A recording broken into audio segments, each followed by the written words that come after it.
Papasok ka na ba? Kaya, ha? Di ka pa pumapasok? Wala pa po akong bag eh. Wala kang bag. Ano bang gusto mo paglaki? Teacher po. Ay, gusto mo maging teacher. Okay. Sige, wag kang mawala ng pag-asa, ha? May talent ka ba? Opo, kumanta. Marunong ka kumanta? Opo. Anong alam mong kanta? Yung habang ako'y nabubuhay po. Sige nga, sampulan mo nga ako. Ang pag-ibig mo sa akin ang nagbibigay saya sa buhay ko.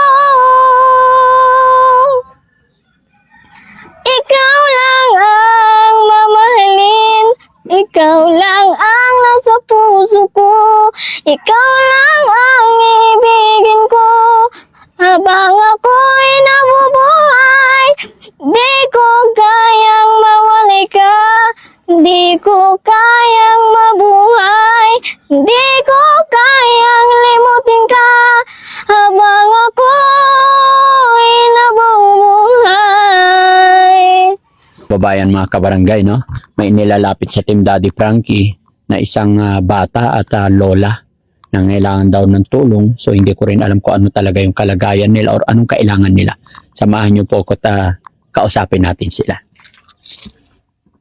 Hello po, Lola. Magandang hapon. Kumusta po ba kayo rito, Lola? Okay lang po. Ha? Okay lang. Okay lang. Anong pangalan ni Lola? Hindi takabang po. Nasaan po ang asawa nyo? Sa Manila po. Nasa Maynila. Anong trabaho sa Maynila? Nagtitinda din po. Nagtitinda ng Bitso-bitso. bitso. Ano yung bitso-bitso? May kin. Sa kini. Kakanin. Bakit doon siya nagtitinda?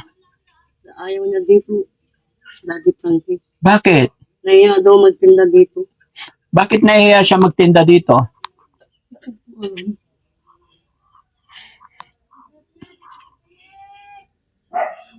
Ilan po anak niyo, Lola? Ilan sila? Daddy Frankie. Kaso dalawang PWD tapos yung binata may stroke pa. Bali ilan po anak niyo? 10 sila. 10. Tapos yung dalawa PWD. Tapos binata, stroke. May stroke po. Ilan taon na po ba kayo? 65 po. 65. Kailan na uwi yung asawa niyo rito? Pag ano lang po, kumukuha ng yung sa senior. Pag kumukuha siya ng senior. Gaano kadalas ba yun sa senior? Sa lungban po. Every 3 months nandito siya. Ba't hindi siya nag-i-stay dito? Bakit po? Hindi na daw kaya yung buhay dito. Hindi niya kaya mamuhay dito? Kaya parang ako yung tumatayo na bakit pamilya. Ay, kayo na lang tumatayo. Bakit nyo nasabing kayo ang tumatayong padre de pamilya? Kasi pag hindi po ako magtinda, wala pa akong ipapakain sa kanila. Yan sa malabo yung mata ko, nadadapa ako. Ito, inainda ko rin ito. Ano ba paninda nyo? Nagtitinda rin ako ng palitaw, minsan bitso-bitso, minsan binataan, bilo-bilo. Ilang taon na yung anak nyong iba, yung panganay? Ano na? Yung 40 plus na po. Yung panganay. 40. Namatay po sa cancer po. Yung panganay nyo namatay na po. Ay, yung pangalawa, nasaan? Yung pangalawa, nasa Marilao, may asawa na rin, may pamilya po. Yung pangatlo? Yung pangatlo, yung po yung PWD ng babae. Babae, PWD. Opo. Nasaan po siya? Pinasama ko sa tatay niya para yung alaga ko lang 2 dito. 2. Pang-apat na anak niyo po? Yung pang-4, yun yung yung kasama namin pumunta doon. Yung driver ng garong. Ay, yung panlima? Yung pang-5, may asawa na rin po nasa doon sa ibang baryo po. Ay, pang-6? Si Ano po yun, yung lalaki na may stroke. Pang-pito, nasaan? Ano, may asawa na rin po. Bali, ano, yung kasama ko dito, yung pangalawa sa bunso. Saka yung babae na ano, pang-anim. Pang-anim. Po, yung PWD po. So, bali ilang kayo nakatira sa bahay na to? Ano po, bali, apat, tapos yung mag-aamang po dyan sa taas. Ano pa problema ni nanay bukod doon? Yung apo ko, ingiyatan ng ano, wala daw sila. Nagbablad din yan dati ka. Ay, magbablog. Hihingi ng cellphone. Gusto niyang mag-vlog. Ilang taon na po ba? Ano lang po yan? 11 11 years old. Kanino anak po yan? anak ko. Yung lalaki, yung tatay niya. Anong pangalan? Ineng, halika nga. Halika. Anong pangalan mo? Chantal May po. Ha? Chantal May. Chantel May. Okay, ilang taon ka na? 11 years old po. Pumunta ka doon sa bahay ni Daddy Frankie? Opo. Bakit? Kasi po hindi po kami ng tulong. Tulong gaya ng... Gaya ng po ng cellphone po ng papa ko. Bakit?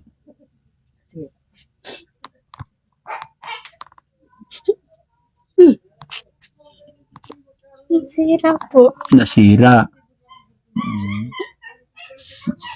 Ano pa? Bukod sa cellphone, ano bang problema mo? Sa bag ko po. Anong problema sa bag mo? Sira po.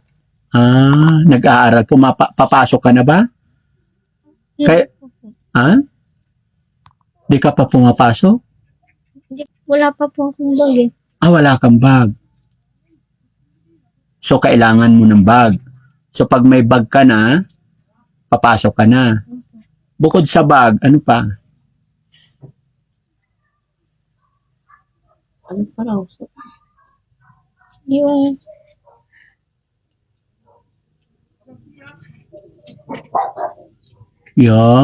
Yung gamit ko po. Yung gamit, wala pa bang gamit? Ano bang trabaho ng nanay mo? Nagkatulong lang po sa Manila. Ay, nagkakatulong yung nanay mo. Ilan ba kayo magkakapatid? 3 po. Okay, pang ilan ka? 3 po. Pangatlo. So, ibig sabihin, bunso ikaw. Okay. Asan na yung mga kapatid mo? Doon po sa dyan po sa Hmm. loob. Anong trabaho ng tatay mo? Nagtitinda po ng buko. Nagtitinda ng buko. Kumusta naman ang kita ng tatay mo sa pagtitinda? Okay lang po. Hindi po siya makapagtinda. Bakit? Wala po siyang pambili. Walang pambili ng buko. Kailangan ng puhunan. Okay. So, gusto mo mag-aral. Bakit? Para matulungan ko po yung magulang ko. Okay. Ano bang gusto mo paglaki? Teacher po. Ay, gusto mo maging teacher. Okay. Sige, wag kang mawala ng pag-asa, ha? Laban lang, mag-pray ka lang parati. Tapos kausapin mo lagi yung mama mo na tulungan ka niya sa pag-aaral, no? Kailangan magsikap lang. Kailan ang huling punta ng mama mo? Ngayon, nasa Maynila ang nanay mo? Hindi siya nagbakasyon? Nagbakasyon po siya. Nung No? noong June 1. Mm-mm. Tapos, may sweldo siya, binigyan kayo ng pera Opo. Mga pagkain po. ng mga pagkain. Ba't hindi siya nakabili ng bag mo? Meron na po akong bag nun. Oo. Tapos po, nung umalis na po siya, nung nasira po yung bag ko, nandito na po kami lumipat. Anong lumipat kayo? Ibig sabihin, dati doon kayo sa Maynila? Hindi po. Siya po nasa Manila, kami po nasa Binalonan. Mm. Nung dumating po kami dito, nasira na po yung bag ko. Kaya, nasira rin po yung cellphone namin kaya hindi po namin siya natawagan. Hindi niyo natawagan yung mama niyo. Okay. Tapos gusto mo maging teacher. Bakit teacher? Para maturuan ko po yung mga bata. Okay. Kailangan marami kang talent pag teacher. May talent ka ba? Opo, kumanta. Marunong ka kumanta. Opo. Anong alam mong kanta? Yung habang ako'y nabubuhay po. Sige nga, sampulan mo nga ako.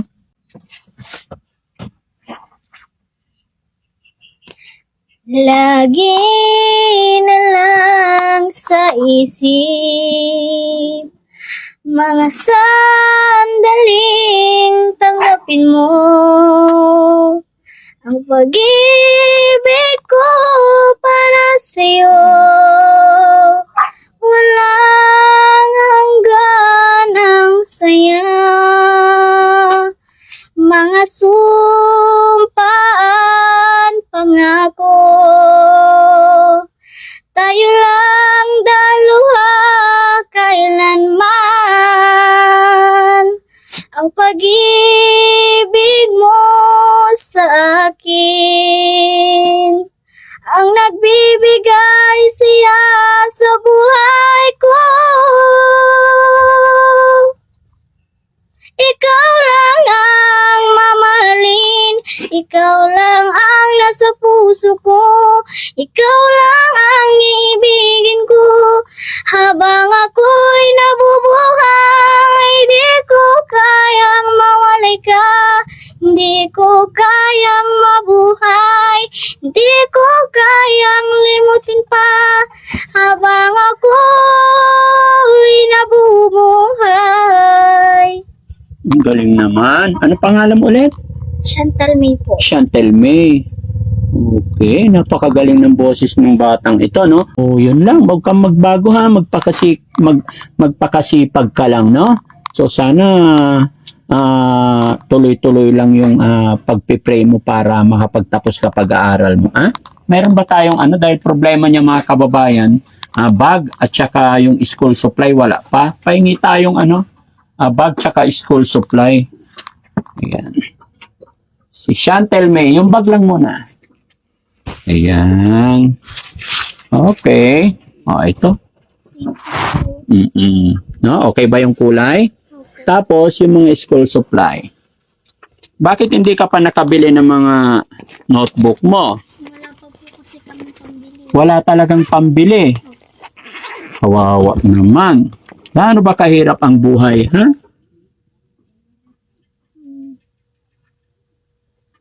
Yung Gaano kahirap yung pinagdadaanan ni Chantel May? Gaano kahirap ang buhay? yung kapag yung hindi po ikaw sinusundo sa school, mahirap po maglakad. Mahirap maglakad. Pilitin mo, ha? Ganun talaga. Ito, ilan ba notebook kailangan? 7 lang. 7, 2, 4, 6, 8. Bahala na. Basta no? Po. Oo, ito. Ang dami pa yan. No? Para may kumpleto na ang gamit mo. Okay?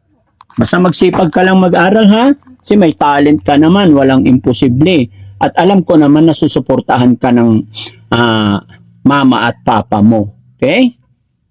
Tapos syempre, alam ko naman na hindi ka pababayaan ng mama mo. Alam mo, nagpapakahirap siya doon, katulong, para maibigay yung pangangailangan ninyong magkakapatid. No? Anong mensahe mo sa nanay mo para mapapanood niya to? Anong sasabihin mo sa mama mo? Mama, sana po mapanood niyo po yung videos ko. Sana umuwi na rin po sila para magkakasama kami. Ay, bakit? Bakit gusto mong pauwiin siya? Kasi po para po makasama ko po siya. Ayaw mong nagtatrabaho siya doon sa malayo? Gusto ko po dito lang po siya. Bakit kasi siya doon nagtatrabaho sa malayo? Para daw po para Matagal na ba siya nagtatrabaho sa Maynila? po, Ilang taon na? mga 5 po. 5 years na. Doon talaga siya. Hindi, ibig sabihin, lumaki ka na hindi kasama ang nanay. Mga 4 years old po ako, umalis na po siya. 4 years old ka pa lang. Gusto mong kasama yung nanay mo dito. Bakit kasi? Ba't hindi na lang dito? Total, may negosyo naman yung tatay mo. Nagtitinda naman. Tulong-tulong sila. Hindi niya po sinabi sa akin eh. Basta po umalis na lang po siya. Umalis siya. Para daw po mayroon kaming pangkain. Sige. Pwede mo naman sabihin sa kanya yung nararamdaman mo, yung gusto mong sabihin sa mama mo. I'm sure mapapanood niya to. Kung ano yung gusto mong sabihin, sige, sabihin mo sa mama mo. Kasi sa totoo lang, marami rin naman mapapasukan dito, di ba? Maraming pwedeng gawang hanap buhay kung talagang gustong kasama yung pamilya para masaya ang pamilya, di ba?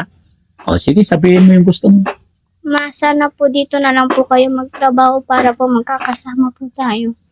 Yun po yung gusto ko sabihin sa kanya. Ba't gusto mo makasama yung mama mo? Kasi po namimiss ko na po siya. Ba't naiiyak si Chantel May?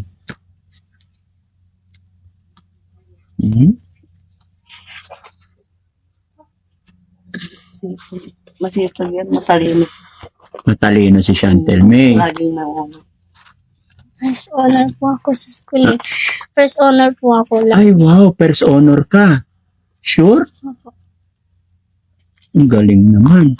Sa tatay mo, anong sasabihin mo sa tatay mo? Tatay ko po. Oo.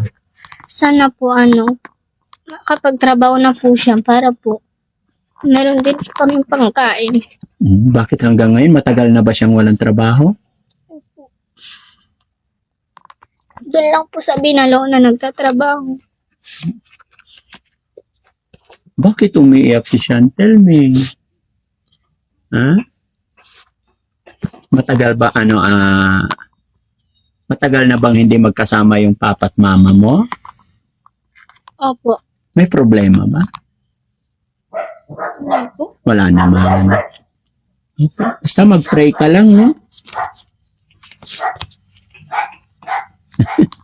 Ngayon, mga kababayan, mga kabarangay, ito yung sinasabi na sa hirap ng buhay talaga ngayon talagang mararamdaman mo yung hirap or yung hinaing ng mga bata na gustong-gusto nilang mag-aral pero hindi sila makapag-aral. Naikakanta po ako para sa iyo. Lagi na lang sa isip mga sandaling tanggapin mo ang pag-ibig ko para sa iyo. Walang hanggan ang saya, mga sumpaan, pangako. Tayo lang dalawa kailanman. Ang pag-ibig mo sa akin ang nagbibigay saya sa buhay ko. Ikaw lang ang mamahalin, ikaw lang ang nasa puso ko, ikaw lang ang ibigin ko habang ako'y nabubuhay. Di ko kayang mawalay ka, di ko kayang mabuhay, di ko kayang limutin ka habang ako'y nabubuhay. I love you po, Nanay.